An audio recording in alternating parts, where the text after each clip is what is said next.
بسم الله الرحمن الرحيم.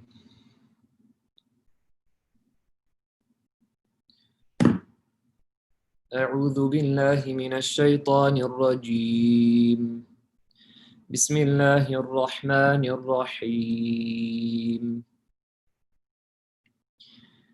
ويل للمطففين الذين إذا اكتالوا على الناس يستوفون وإذا كالوهم أو وزنوهم يخسرون ألا يظن أولئك أنهم مبعوثون ليوم عظيم يوم يقوم الناس لرب العالمين كلا إن كتاب الفجار لفي سجين وما أدراك ما سجين كتاب مرقوم ويل يومئذ للمكذبين الذين يكذبون بيوم الدين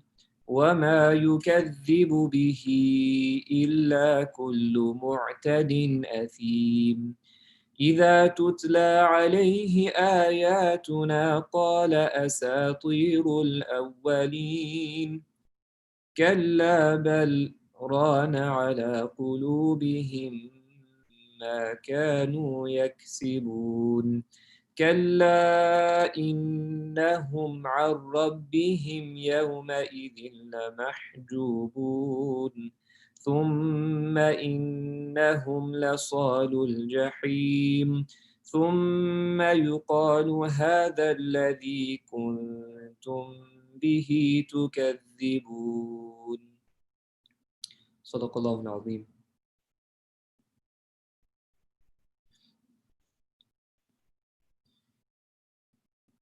بسم الله الرحمن الرحيم الحمد لله رب العالمين والصلاة والسلام على سيد الأنبياء والمرسلين سيدنا محمد وعلى آله وصحبه أجمعين أما بعد.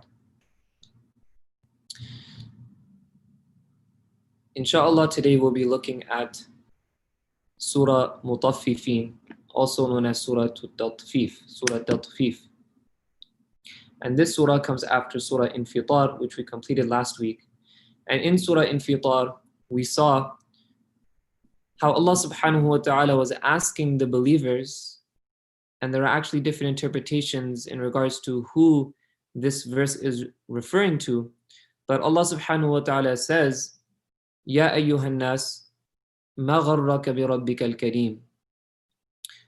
That what has deceived you regarding your Lord, the most generous, the most kind, the most noble. So we went into some discussion about how there are different levels of rejection.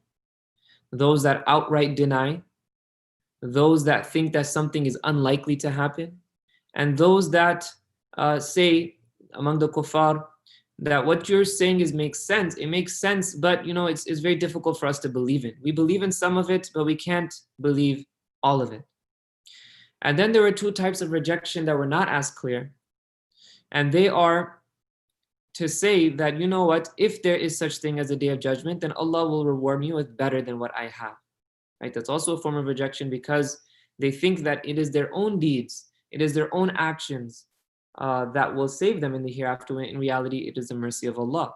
So we went into detail about how these people, they disbelieve in the hereafter, but they say that, you know what, hypothetically, let's say it were to happen, then Allah will give me what is better in this world.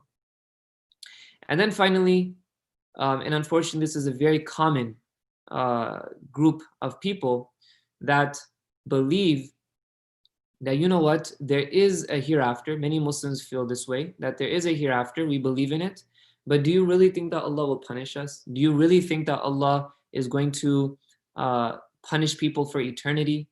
Do you think that these promises that Allah Ta'ala give us, do you think that they're really true? Allah is the most generous, Allah is the most forgiving. So Surah Infitar dealt with these people who had these type of notions. And in this surah, we will see that this surah does not necessarily deal so much with those people who have disbelief in regards to their that they have wrong beliefs in their belief system. However, this surah deals more so with those who disbelieve through their actions. So we saw in Surah Al-Infitar that Allah subhanahu wa ta'ala was addressing those individuals whose belief were wrong. They had wrong notion, the wrong understanding of Allah subhanahu wa ta'ala. But in this surah, so that surah was in regards to their beliefs, but this surah is in regard to their actions. And we see this very early on from the beginning of this surah. Also in Surah Infitar, the relation between these two surahs is that in Surah Infitar, Allah subhanahu wa ta'ala mentions, إِنَّ الْأَبْرَارَ لَفِي نَعِيمٍ وَإِنَّ الْفُجَّارَ لَفِي جَحِيمٍ. That indeed the righteous ones, they are in Jannah, and indeed the transgressors, the fujjar, the open sinners, they are in Jahannam. And in this surah, Surah Mutaffifin, Allah subhanahu wa ta'ala tells us who the abrar are. كَلَّا إِنَّ كِتَابَ الْفُجَّارِ لَفِي سِجِّينٍ. First Allah subhanahu wa ta'ala speaks about the fujjar, and then Allah subhanahu wa ta'ala gives us details about the abrar. So these same two groups of people that were mentioned in the previous surah are mentioned in this surah as well. Now, when we come to Surah Mutaffifin, as I mentioned, most of the surahs in the 30th juz, they are Makki surahs, and Surah Mutaffifin is also a Makki surah according to Abdullah ibn Mas'ud radiyallahu anhu and many mufassirun. However, according to some of the mufassirun, and Ibn Abbas radiyallahu anhu, the famous Sahabi who was known for his tafsir of the Quran, for interpreting the verses of the Quran, the Prophet sallallahu alaihi wasallam himself made dua for him that Allah subhanahu wa ta'ala gives him knowledge of the Quran. He believed that Surah Mutaffifin is actually a Madani surah. And the reason why is because in Medina, it was common for people to get their whatever was due for them, to make sure that their rights were fulfilled in terms of weighing. When they were buying and selling, when they were buying something, or when they were selling, they wanted to make sure that whatever they deserved, that they would get it in full, that they were paid in full. However, when they were paying others, and when they were buying things, or when they were selling things, they would make sure that they wouldn't give in full, right? So they would make sure that their rights were fulfilled, but they would not fulfill the rights of others in buying and selling. And this is how the surah begins. So inshallah, we will look at the surah. Now, let me share the screen, inshallah, so everyone can see the verses. Allah subhanahu wa ta'ala says, وَيْلٌ لِلْمُطَفِّفِينَ وَيْلٌ لِلْمُطَفِّفِينَ. Wail is a word that is defined as woe or destruction.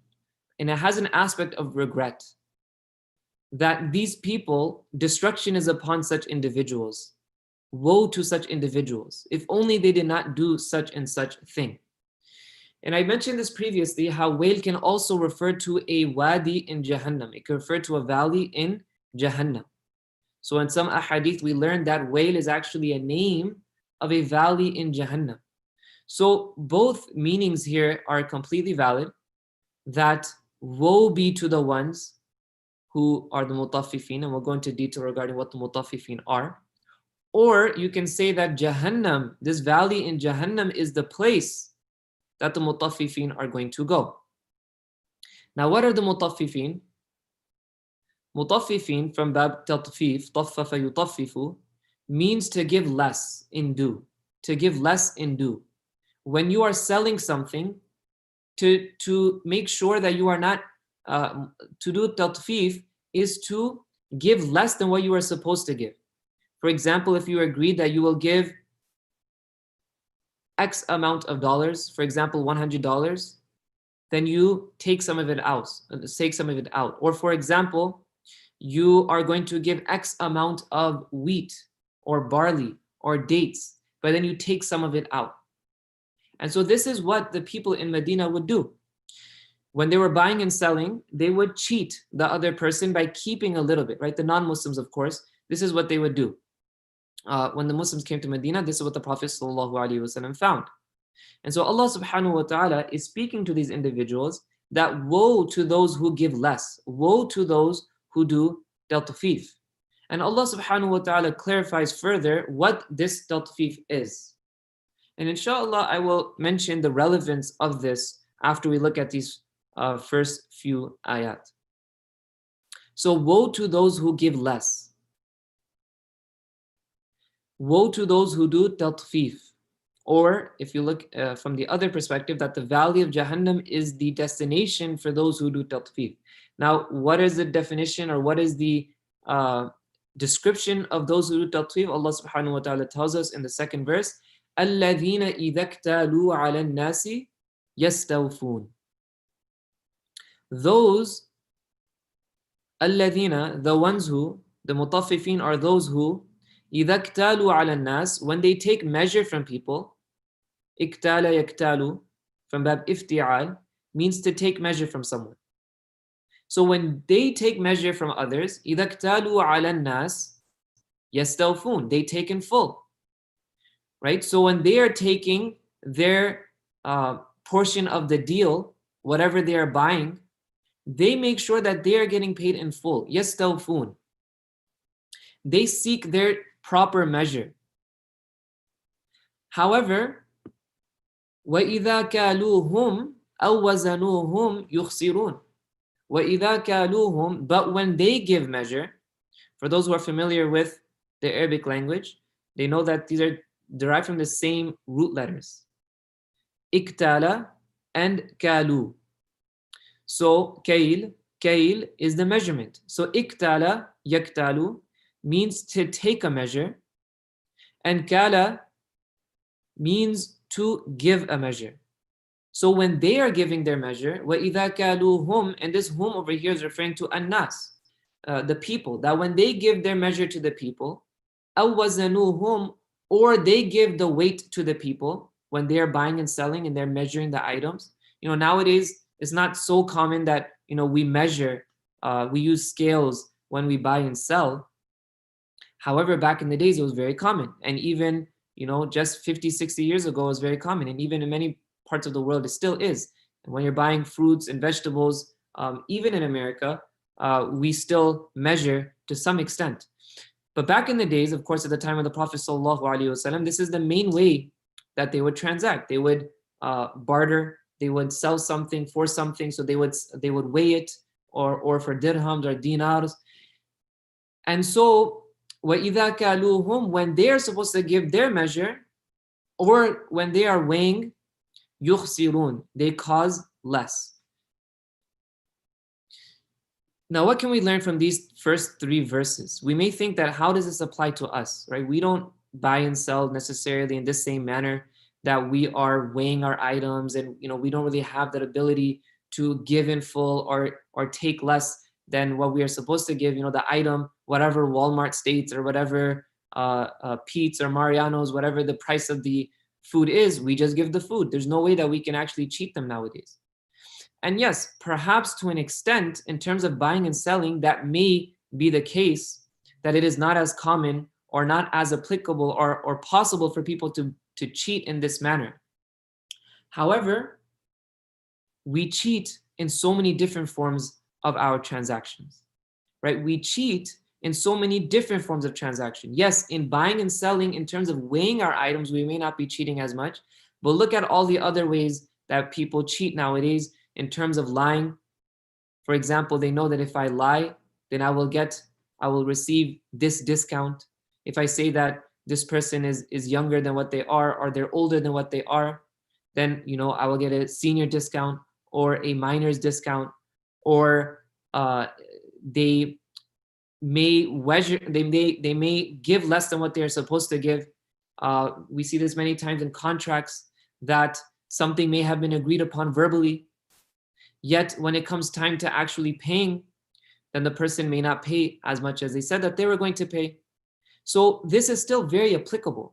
And through these verses, Allah subhanahu wa ta'ala is showing us the importance of our business transactions. of making sure that our transactions are done in a proper manner. Not only that we make sure we benefit, but that we fulfill the rights of the people that we are transacting with. And by doing so, there will be barakah. The Prophet ﷺ actually speaks about those individuals and speaks highly and tells of the reward of the business people, the tujjar, the merchants who transact in a way that is pleasing to Allah subhanahu wa ta'ala. So we must make sure that all of our business transactions, although it may not necessarily be in terms of measuring nowadays, but all of our business transactions are done in a way that is pleasing to Allah subhanahu wa ta'ala. And this is something that we find that the Sharia makes it very clear how we should transact financially. This is not something that Allah subhanahu wa ta'ala just leaves it up to us and says, transact however you want to transact. Rather, there are very detailed laws in the Sharia of how we should transact. And the fiqh al-buyur, the fiqh of transactions, financial transactions, is something that is important for all of us to learn. Because of course, we all transact financially in some form or another. So Allah subhanahu wa ta'ala is telling us of this in these first few verses. What this shows us as well is that according to our fitrah, it is natural, it is part of our disposition that we want to make sure that we have everything, that our rights are fulfilled.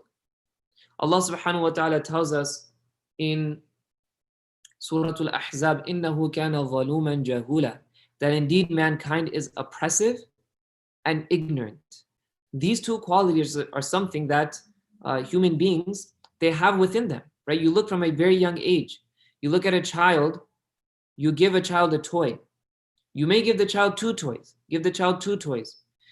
But ask the child to share with someone.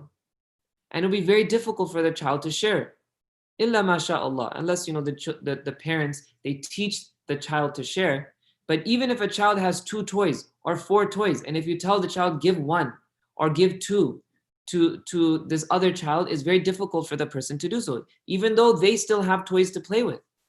And that is part of how Allah subhanahu wa ta'ala, how we were created. Innahu kana zaluman. Mankind is oppressive. Jahulan, ignorant, right? We are born without knowledge. We do not have knowledge, right? That's something that is obvious, that human beings are born without knowledge. But we have to gain knowledge. And so that is one of the things, and that is one of the reasons why Allah subhanahu wa ta'ala, that is one of the things that Allah subhanahu wa ta'ala does through the Quran and through the ahadith of the Prophet ﷺ, is that He gives us knowledge. He gives us the knowledge that is necessary for us to navigate this world. But we are born without knowledge, and we need knowledge. So we learn, we study, we gain a knowledge, both in terms of dunya and in terms of deen. And when it comes to the dhulm, the oppressive aspect, it is necessary for us to look at the Sharia, to look at the life of the Prophet ﷺ, to look at the Quran, to look at the ahadith, in order to learn how to not be oppressive and in order to fulfill the rights of others. And this is what we find from the Prophet ﷺ, that the Prophet ﷺ made sure that even though his rights may not have been fulfilled at times, but he would fulfill the rights of others. And this is something that Allah subhanahu wa ta'ala is making clear within these first 3 verses. So we see the power of the Quran, that Allah subhanahu wa ta'ala mentioned something very simply in 3 verses about how people do tatfif, how they give less than what they are actually supposed to give, and how we are supposed to be careful in our financial transactions. And we see how in these 3 verses that may seem very basic, that may seem very simple, yet they are relevant to all of us. In ayah number 4, Allah subhanahu wa ta'ala is mentioning the natija of these actions of the people who give less than what they are supposed to give. أَلَا يَظُنُّ أُولَٰئِكَ أَنَّهُمْ مَبْعُوثُونَ. Do they not think that they will be resurrected? Do they not know? أُولَٰئِكَ, the fa'il of أُولَٰئِكَ, يَظُنُّ, from dhanna yadhunnu, from dhan, to think something or to believe something, and the fa'il of that is the أُولَٰئِكَ. Do they not think that they will be resurrected? Meaning, are they really fooled by this world that they do not realize that there will be a hereafter? أَفَحَسِبْتُمْ, Allah subhanahu wa ta'ala tells us in Surah Al-Mu'minun, أَفَحَسِبْتُمْ أَنَّمَا خَلَقْنَاكُمْ عَبَثًا. Do you think that we have created you out of vain, with no purpose? وَأَنَّكُمْ إِلَيْنَا لَا تُرْجَعُونَ, and that you will not be returned to us? Allah subhanahu wa ta'ala is telling us in this verse, أَلَا يَظُنُّ أُولَٰئِكَ أَنَّهُمْ مَبْعُوثُونَ. Do they not think that they will be resurrected? If we keep this in mind, that we will be resurrected, that there is a day of judgment, that we will be held accountable for our deeds, then we will not cheat others. We will think twice, 3 times, 4 times, 5 times before we do anything to disregard or neglect the rights of others. So this is how important it is to constantly remind ourselves of the fact that there is a hereafter.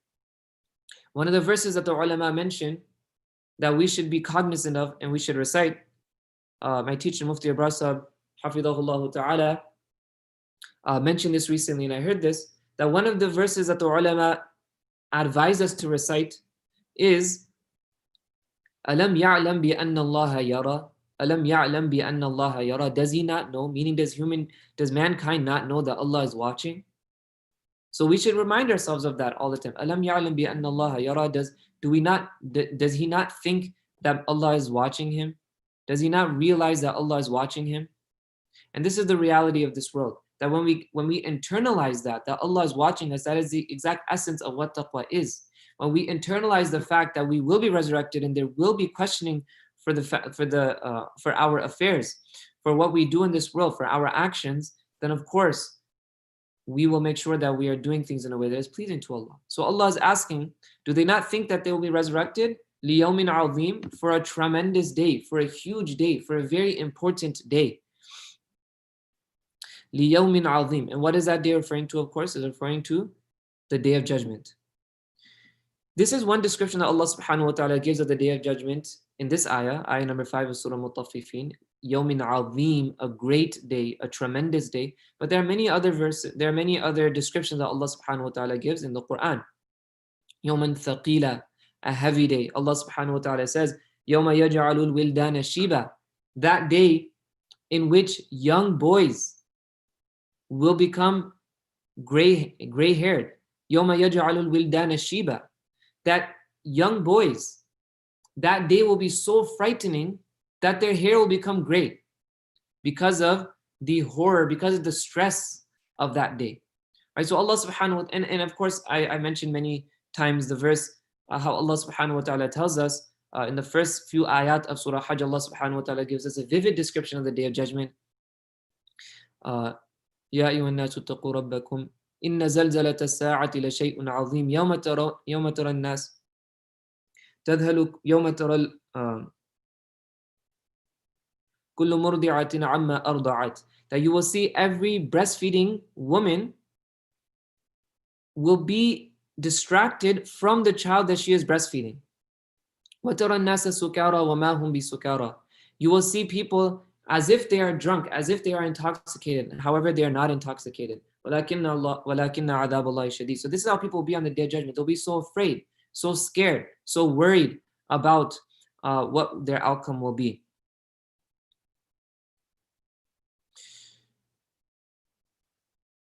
يوم يقوم الناس لرب العالمين, that day when mankind will stand before the Lord of the worlds. يوم يقوم الناس, that day when mankind will stand لرب العالمين, before the Lord of the worlds. We will all stand in front of Allah subhanahu wa ta'ala on that day, and our book of deeds will be given to us. The Prophet sallallahu alaihi wasallam in the ahadith as well gives us very vivid description of how the day of judgment will be. Not only will it be so worrisome for the non-prophets, but even the prophets themselves will be worried on that day. Such that we will be going to the prophets asking, make dua for me, make dua for me. And then what will they say? Go to this prophet, go to this prophet. I made a mistake, go to this person. Then they'll go to the next prophet, then they'll go to the next prophet. Eventually we'll come to the Prophet sallallahu alaihi wasallam, and the Prophet Muhammad sallallahu alaihi wasallam, inshallah, will intercede on our behalf. But this is how frightening that day will be. كلا إن كتاب الفجار لفي سجين. No, rather, nay, right? However you want to describe or translate this verse of kalla. This kalla is known as harfu rad. It negates whatever was mentioned earlier, that despite the fact that people are supposed to remember this, they are not remembering this. Despite the fact that people should realize that they are going to stand in front of Allah on the Day of Judgment, that they will be resurrected, that Allah will hold them accountable for what they do, they don't believe. Kalla. Inna kitab al-fujjari lafi sijjin. Indeed, the record of the wicked. Inna kitab al-fujjar. The record, the book of the wicked ones is in sijjin. Now, first of all, fujjar comes from fajar, to literally to break. And that's why Fajr Salah, why is Fajr Salah called Fajr Salah? Because the sun, it's as if it breaks the darkness. The rays of the sun come out, the sun comes up, and the darkness, there's the sun spreads throughout the sky. So the fujjar are those individuals, it's a plural of fajr, is that individual who literally cannot control himself.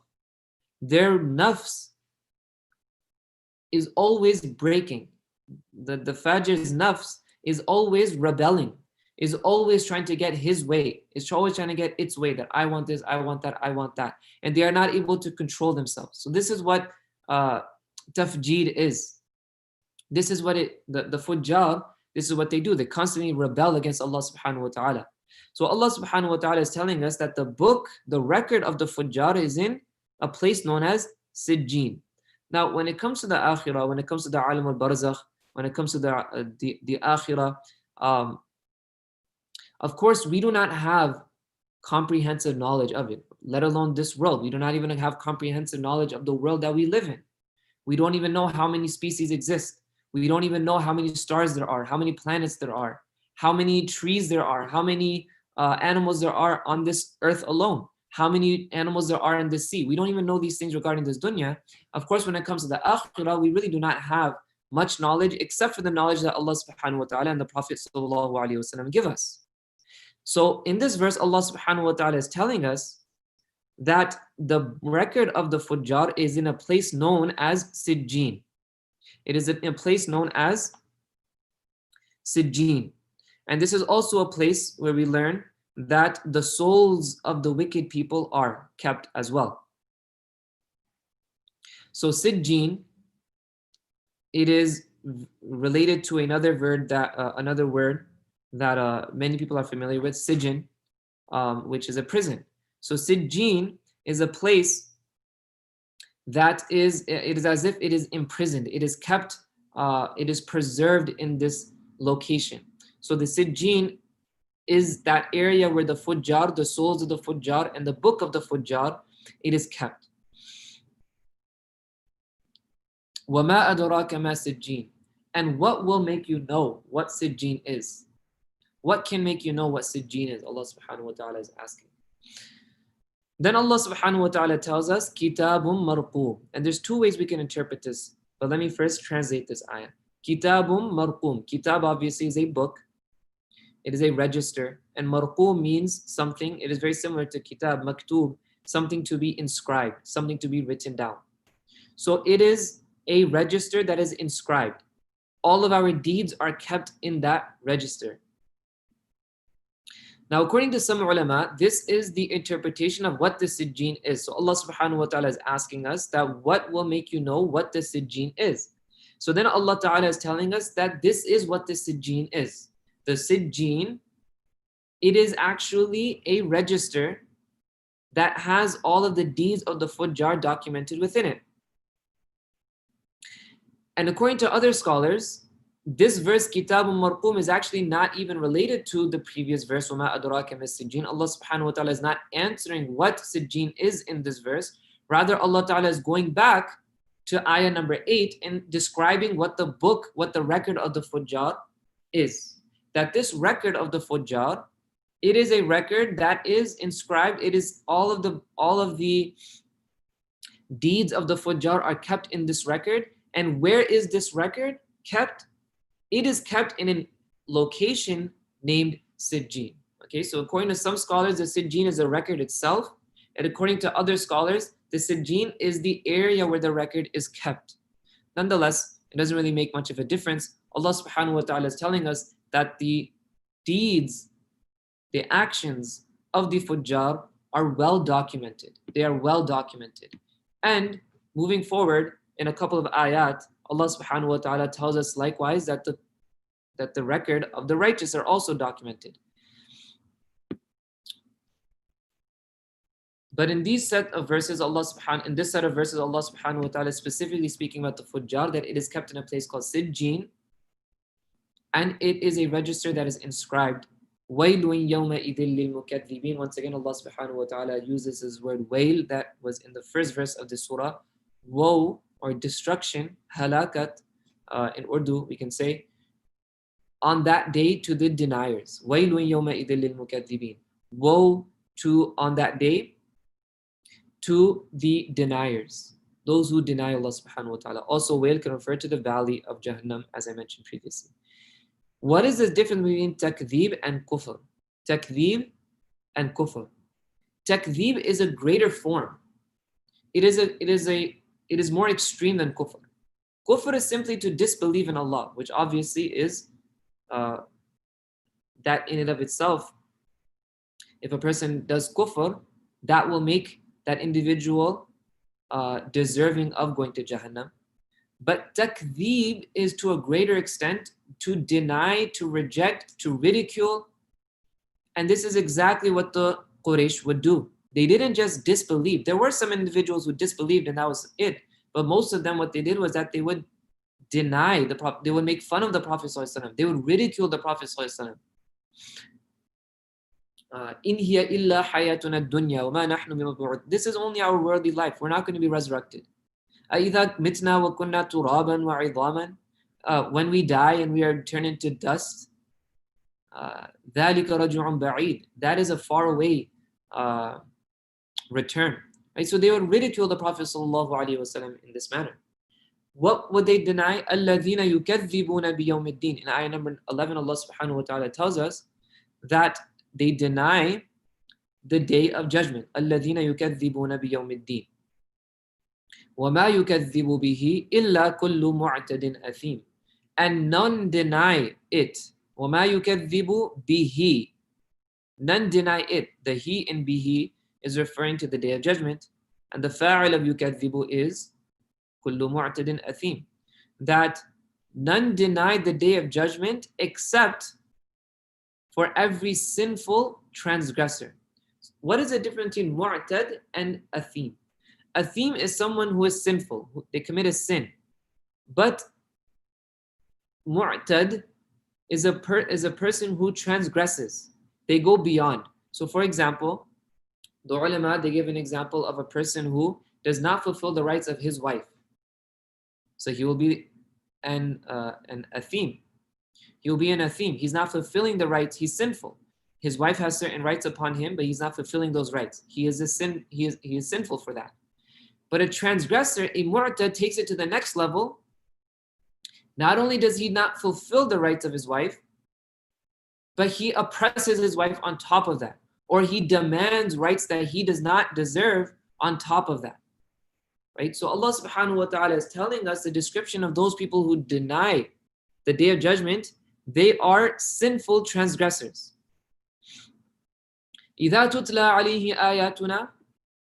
When our verses are recited to him, إِذَا تُتْلَى عَلَيْهِ آيَاتُنَا. Tutla is a fi'l majhul. Ayatuna is a na'ib fa'al. When our verses are recited to him, قَالَ. What does he say? What do these people say? أَسَاطِيرُ الْأَوَّلِينَ. These are legends of the former people. These are just fables. These are stories from the previous nations. These are just made up stories. Subhanallah, think about this. Unfortunately, there are many Muslims who also feel this way. Although they may not openly say it, they still feel this way, that what are these stories of Ad and Thamud and Lut and of Nuh alayhi salam? How does this make sense? These are just legends. These are just fables. These are just fairy tales. This is the exact description that Allah subhanahu wa ta'ala is giving of the mukaththibin, of the disbelievers. That this is what they say. Instead of taking heed from these stories, instead of taking a lesson from these stories and paying attention and deriving benefit and wisdom, what do? They just ridicule these stories. Kalla, bal, no, right? So instead of actually taking heed of it, they don't. Rather, rana ala qulubihim ma kanu yaksibun. Rather, the stain, rana ala qulubihim ma kanu yaksibun. Ma kanu yaksibun is a fa'al of rana, which means to be stained. So the stain has covered their hearts of that which they were earning. That which they earned in this world, the deeds that they used to perform, the sins that they used to commit, it has stained their hearts. And we learn from the ahadith of the Prophet ﷺ that the person who commits a sin gets a black dot on their heart. And then slowly, more black dots, depending on the more sins that the person commits, until eventually the person's heart is completely enveloped in darkness. So the stain of what they were earning has covered their hearts, the actions that they used to perform. كَلَّا إِنَّهُمْ عَنْ رَبِّهِمْ يَوْمَئِذٍ لَمَحْجُوبُونَ. Allah subhanahu wa ta'ala is telling us further that no, indeed, from their Lord, on that day, they will be partitioned. Mahjub, this is from hijab. Hijab is a partition, is something that is a covering. Not only is it in reference to the actual physical hijab that a woman wears, but hijab is something that is that can be referred to, that refers to something that is not physical as well, not something that we can touch as well. And it is the partition, it is a partition, something that blocks something else. So in reality, what is hijab? That a man and a woman should be having this aspect of hijab, that they protect themselves, they partition themselves from committing haram with the opposite gender. And of course, we refer to the actual physical hijab that a woman wears, we refer to that as hijab as well, because it is a veil, it is a partition, it is something that covers. So Allah subhanahu wa ta'ala is using a derivative of that word, mahjub, to be partitioned, to be covered. So they will be covered from their Lord on that day. Meaning they will not be able to see Allah subhanahu wa ta'ala on that day. And this is a proof that we will actually see Allah subhanahu wa ta'ala, that the believers will see Allah subhanahu wa ta'ala on the day of judgment. There were some sects in Islam, like the Mu'tazila, who would say that we were not going to see Allah subhanahu wa ta'ala, but this verse clearly states that we will be seeing Allah subhanahu wa ta'ala on that day. ثُمَّ إِنَّهُمْ لَصَالُو الْجَحِيمِ. And inshallah we'll end with these two ayat, ayah number 16 and 17. Allah subhanahu wa ta'ala tells us in ayah number 16, ثُمَّ إِنَّهُمْ لَصَالُو الْجَحِيمِ. Then indeed they will enter and burn in the hellfire. لَصَالُو الْجَحِيمِ. They will be burning in the hellfire. ثُمَّ يُقَالُ هَذَا الَّذِي كُنْتُمْ بِهِ تُكَذِّبُونَ. Then it will be said to them, هَذَا الَّذِي. This is what you used to deny. This, meaning the Jahannam. Right? And subhanAllah, think how powerful these verses are. That we, unfortunately, there are people, may Allah subhanahu wa ta'ala protect us from falling in this category, but there are people who reject the hereafter, right? And they ridicule the hereafter. And they say that, Jahannam does not exist. These are just fairy tales. These are just stories. But what does Allah Ta'ala say? These people who have this mentality, they're going to be thrown into the hellfire, and then it will be said to them, هَذَا الَّذِي كُنْتُمْ بِهِ تُكَذِّبُونَ. This is what you used to deny. This Jahannam that you are now burning in, this is the same thing that you used to deny, that you used to reject. When the Prophet ﷺ would call you to seek protection from this, would tell you about the punishments of the hellfire, what did you used to do? You used to deny, you used to reject it. So this is what you used to deny. This is a very powerful verse, and we ask Allah subhanahu wa ta'ala to give us protection from the hellfire. And in next week, inshallah, we will be looking at, in next week's dars, we will be looking at the righteous individuals and what their reward will be. So in these sets of verses, in this set of verses that we just covered, Allah subhanahu wa ta'ala is speaking about the fujjar, the disbelievers, what their outcome will be. And inshallah, next week, we will complete the surah and we will see what the outcome of the believers will be and the reward that they will have. So we ask Allah subhanahu wa ta'ala to allow us to benefit from the Quran. May Allah subhanahu wa ta'ala allow us to internalize the Quran and to bring it into our lives. Barakallahu lana wa lakum fil Quran al-azim wa nafa'ana wa iyyakum bil ayati wa dhikr al-hakim. Sallallahu ta'ala ala khayri khalqihi Muhammad wa ala alihi wa sahbihi ajma'in bi rahmatika ya arhamar